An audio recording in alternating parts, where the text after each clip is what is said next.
Valéry Giscard d'Estaing. Valéry Giscard d'Estaing naît en 1926. Son père est économiste, haut fonctionnaire, membre de l'inspection des finances, d'ascendance grand-bourgeoise, voire aristocratique. Sa mère, elle-même, fille de sénateur et petite-fille de ministre. Après une classe préparatoire au lycée Louis-le-Grand à Paris, le jeune Valéry entre à l'école polytechnique, puis à l'école nationale d'administration, avant d'intégrer l'inspection des finances, les cabinets ministériels et plus tard de devenir lui-même secrétaire d'État, ministre, etc. Il épouse Anne-Anémone Sauvage de Brande, descendante par son père de la noblesse pontificale et par sa mère de la haute noblesse française subsistante. Le couple, en dehors d'un hôtel particulier à Paris, est propriétaire de plusieurs châteaux. Or, que donne à voir la communication électorale de Valéry Giscard d'Estaing ?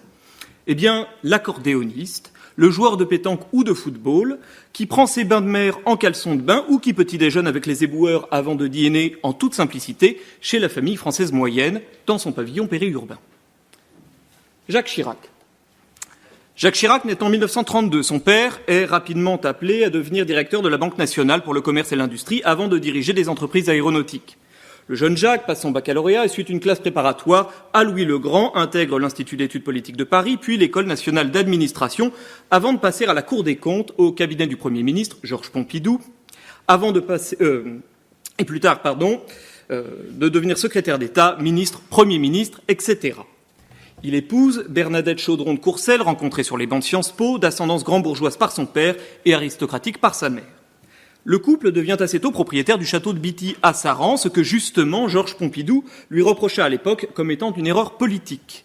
Et il semble que Jacques Chirac ait retenu la leçon, tant il est vrai qu'on retient de lui l'image d'un homme au goût simple, les pommes, la bière Corona, un homme de la ruralité à tuer à toit avec les éleveurs de Corrèze ou du salon de l'agriculture et capable de s'encanailler, clope au bec, au comptoir d'Atroquet, comme de sauter les tourniquets du métro parisien en toute décontraction. Ce phénomène, je pourrais continuer comme ça à l'envie, ce phénomène est loin d'être anecdotique et sa fréquence tend même à en faire une règle politique tacite. Tout candidat à une élection nationale, s'il appartient aux catégories socio-professionnelles dominantes, doit, tant que possible, s'affranchir des effets distinctifs, surplombants, discriminants de sa culture d'appartenance, celle que la sociologie bourdieusienne appelle culture légitime.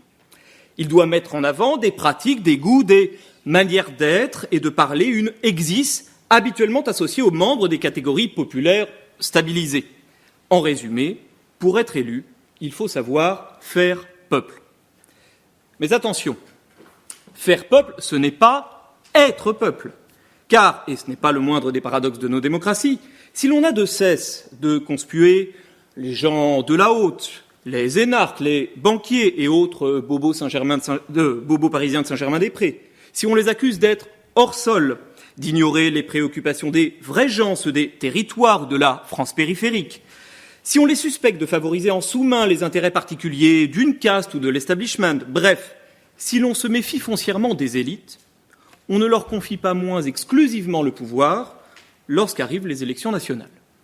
Mieux, ou pire selon les points de vue, l'on déconsidère alors les rares candidatures d'ouvriers ou d'employés subalternes en les estimant peu sérieuses, et l'on se moque, voire l'on se scandalise, si d'aventure ceux-ci manifestent quelques signes de leur appartenance au vulgaire, comme par exemple, on s'en souvient peut-être, un t-shirt à un débat présidentiel. Et cette règle étonnante ne semble pas souffrir d'exception, même avec les chefs de file des mouvements politiques identifiés comme populistes, dont l'un des très saillants serait pourtant un anti-élitisme affirmé. Les Marine Le Pen, Éric Zemmour, Boris Johnson ou Donald Trump appartiennent tous aux élites professionnelles et économiques. Alors que penser de tout cela ? On pourrait croire qu'on assiste ici à une dérive finalement assez contemporaine et perverse peut-être des régimes démocratiques. Mais à mon sens, on aurait assez tort. Dès 1748, dans De l'esprit des lois, Montesquieu rend déjà compte de cette tendance qu'il fait lui remonter à l'Antiquité. Je cite Montesquieu, livre 2, chapitre 2. « On sait qu'à Rome, quoique le peuple se fût donné le droit d'élever aux charges les plébéiens, il ne pouvait se résoudre à les élire. Et quoiqu'à Athènes on put, par la loi d'Aristide, tirer les magistrats de toutes les classes, il n'arriva jamais que le bas peuple demandât celle qui pouvait intéresser son salut ou sa gloire. » Sauf que Montesquieu, c'est la différence avec ce qu'on a dit précédemment, Montesquieu estime, lui, qu'il n'y a là en réalité ni paradoxe ni perversion. En effet, explique-t-il, dans un régime démocratique, s'il doit appartenir au peuple encore la puissance souveraine, il ne convient pas pour autant que ses membres, on va dire moyens, mènent les affaires de l'État. Et cela pour une raison élémentaire, le petit peuple n'est pas compétent pour cela. Je cite Montesquieu, saura-t-il conduire une affaire, connaître les lieux, les occasions, les moments, en profiter? Non, il ne saura pas. Il faut donc que le peuple ait recours à des ministres, à des magistrats, à des sénateurs, à des généraux, etc. D'ailleurs, ajoute Montesquieu, ce qui est admirable chez les gens du peuple, c'est justement leur capacité à discerner chez les autres ces compétences politiques qui pourtant leur font défaut à eux. Alors, ça semble étonnant au premier abord, mais en fait ça s'explique très simplement en ce que le peuple, s'il n'est pas compétent pour mener une politique à bien, est cependant le mieux placé pour en observer les effets, bien mieux en tout cas qu'un monarque en son palais.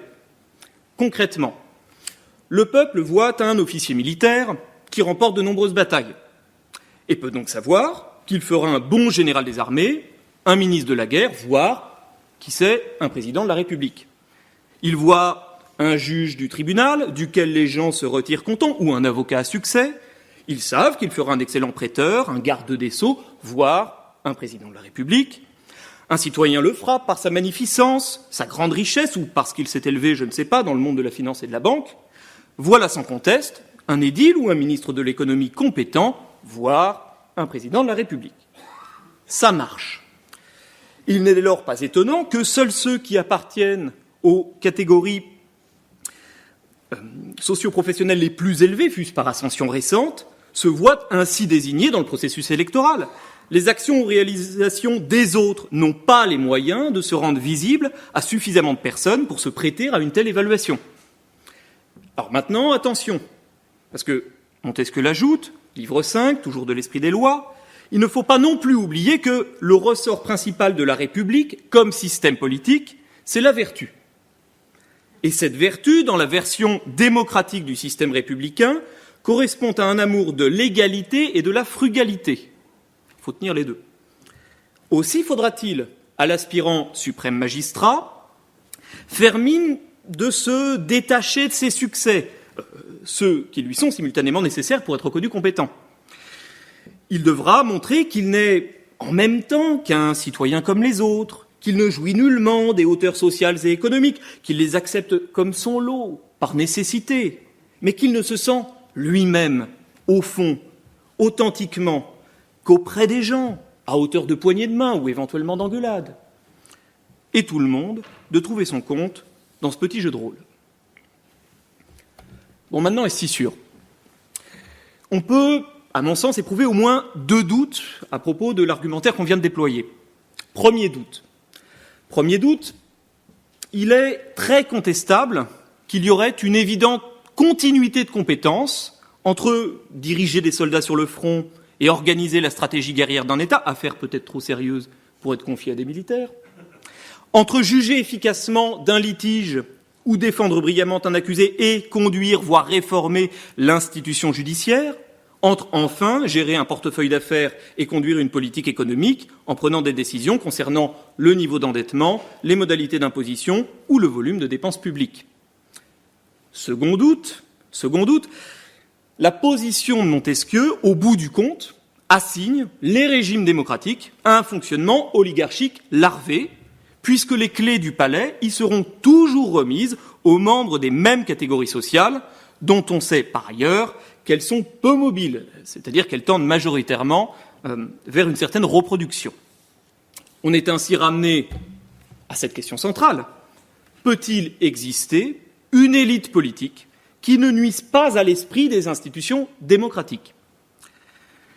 Cette très difficile question, Hannah Arendt, dans De la Révolution, publié en 1963, lui consacre son 6e et dernier chapitre. Elle part de ce constat: le gouvernement représentatif est devenu oligarchique, c'est un fait. Non pas, ajoute-t-elle, au sens où un petit nombre dominerait dans son propre intérêt exclusif, enfin, du moins pas en principe, mais au sens où, je la cite, « le bonheur et la liberté publique sont redevenus le privilège du petit nombre ». Or, pourquoi est-ce le cas ?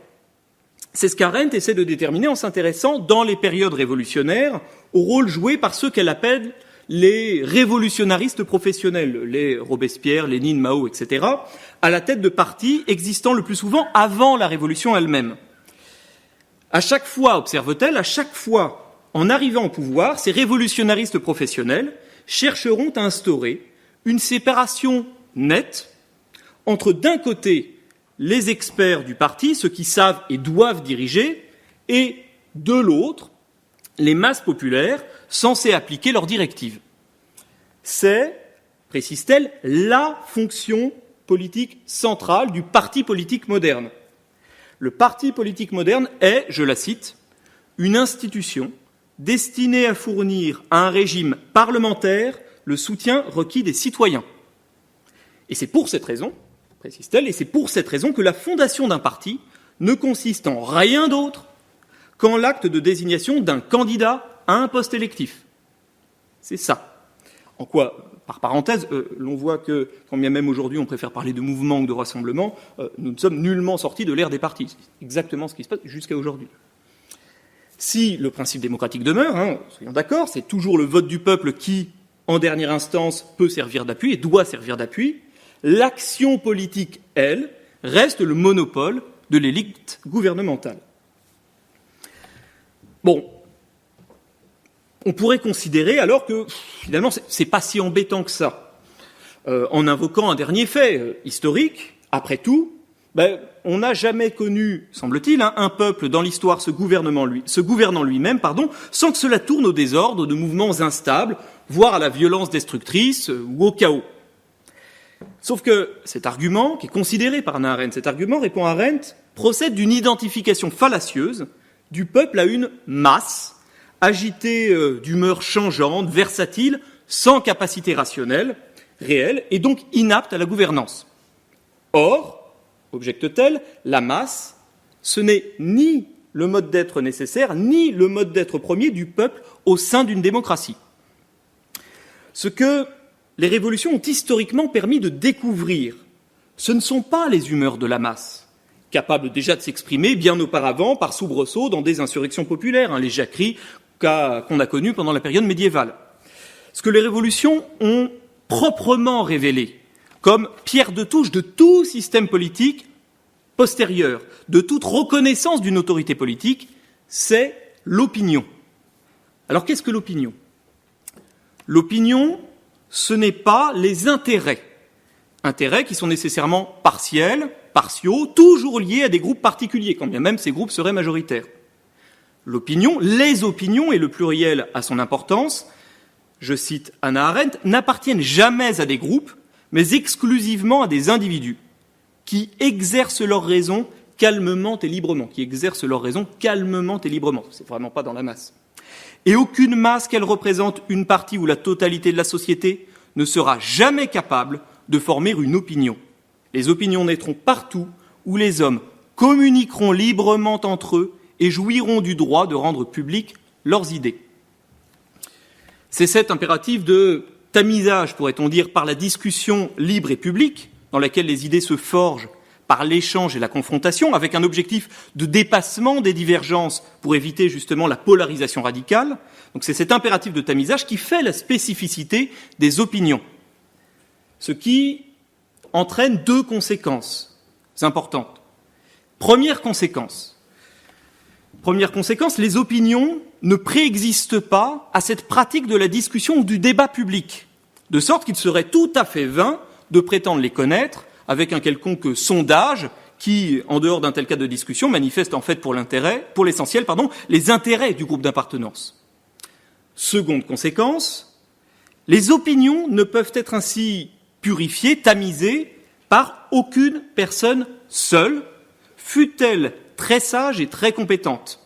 Car, je cite Arendt, la raison humaine comme l'homme lui-même, est timide et circonspecte quand elle est isolée et acquiert fermeté et confiance en soi à proportion du nombre de celles avec qui elle s'associe.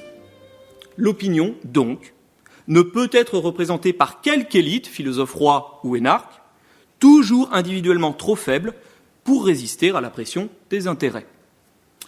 Or, c'est justement lorsque ces opinions ne peuvent pas se former, ne peuvent pas se forger dans le débat et s'exprimer publiquement, se purifier en véritables idées politiques, qu'elles dégénèrent en défiance, en ressentiment, en hargne, en humeur, se condensent en idées antagonistes qui animeront les masses dans l'attente de l'homme fort, du grand homme qui les détruira, je dis bien qu'il les détruira, sous la forme d'une opinion publique qui n'a plus d'opinion que le nom, celle qui justement s'exprime dans le plébiscite et qui nie la légitimité des idées discordantes dans une affirmation péremptoire de quelque bon sens ou vérité politique surplombante, celle du « moi je vais dire la vérité aux Français ». Ou l'opinion, à l'inverse, a-t-elle pu particulièrement naître et se développer, se donner à voir politiquement dans l'histoire ? Eh bien, dans les périodes révolutionnaires, c'est au sein des conseils. Les conseils, ce sont par exemple les clubs de 1789, les soviets de 1917 ou de 1905. On les retrouve du printemps des peuples de 1848 au printemps arabe des années 2010, en passant par la Commune de Paris en 1871 et par la Révolution hongroise de 1956. Toujours contemporains des événements révolutionnaires, les conseils se sont très souvent opposés aux assemblées élues, construites, elles, sur le modèle représentatif. Ces conseils, dont les témoins, dits Arendt, s'accordent à dire qu'ils donnèrent lieu à une régénération de la démocratie, ont toujours fini historiquement par être défaits. Et c'est pourquoi elle les désigne d'ailleurs comme le trésor perdu de la tradition révolutionnaire. Alors pourquoi est-ce qu'ils ont toujours été défaits ? Ça s'explique, on l'a compris, on l'a déjà un petit peu dit, par la volonté des partis de les supplanter par une élite des représentants élus, c'est des experts de la gouvernance. Maintenant, il faut tout de même préciser une chose, c'est pas suffisant de dire cela, il faut tout de même préciser que cette volonté-là de les mettre à bas, elle a pu s'appuyer sur un défaut bien réel de ces conseils. On vit dans le monde imparfait, tout n'est pas miraculeux. Le défaut de ces conseils, la défaillance fondamentale des conseils, c'est celle à administrer les affaires sur le terrain économique. Piètres gestionnaires, les conseils se sont ainsi bâtis une mauvaise réputation politique et ce discrédit a favorisé leur écartement au profit des partis. On le comprend. L'idée d'Arendt, ce n'est pas de défendre une suppression de l'élite administrative, mais de partager, d'articuler son pouvoir avec une autre élite, entre guillemets, parce que Arendt se dit fâché avec le terme qui suppose un rapport assez oligarchico-politique, mais l'intérêt du terme, c'est quand même, son côté réaliste, c'est quand même qu'il assume que la plupart des individus ne trouvent pas leur satisfaction dans l'engagement public. C'est un fait. Cette seconde élite, entre guillemets, serait celle de délégués de conseils citoyens sélectionnés à égalité parmi leurs pairs, donc pas au suffrage universel, du fait de leur engagement dans l'entreprise commune, de leur sens de l'initiative et du dialogue et de la confiance qu'ils inspirent. Il est intéressant de noter, pour conclure, qu'alors que ces dernières années, l'affaiblissement du bipartisme a conduit à une résurgence des masses et à l'instabilité du pouvoir qui en résulte, avec ces phénomènes de défiance et de démagogie, la formation de ce type de conseil semble avoir fait un furtif retour en France avec, par exemple, la Convention citoyenne pour le climat.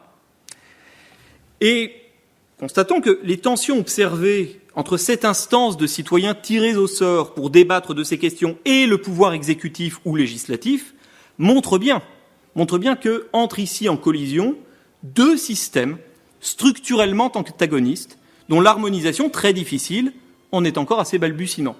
Constatez que la chose n'a pas été complètement écartée, puisque dans des promesses électorales récentes, on entend parler de réorganiser dans le prochain quinquennat de grands débats, de grandes consultations. Donc, on retrouve un peu cette idée des conseils, intéressant, pour régénérer la démocratie.